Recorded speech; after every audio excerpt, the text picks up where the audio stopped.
Kila jambo lina wakati wake. Kwenye kila wakati unamhitaji Mungu. Inamaanisha kuna wakati wa kujaribiwa, kuna wakati wa ushindi.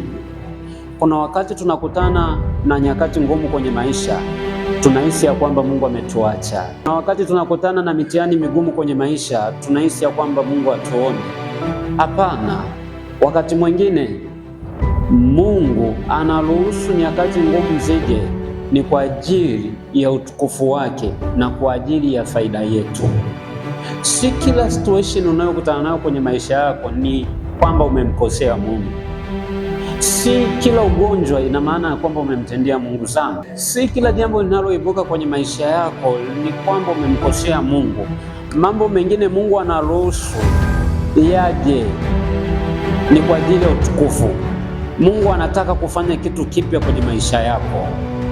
Wakati unapokutana na nyakati ngumu, acha kulalamika, acha kupoteza matumaini.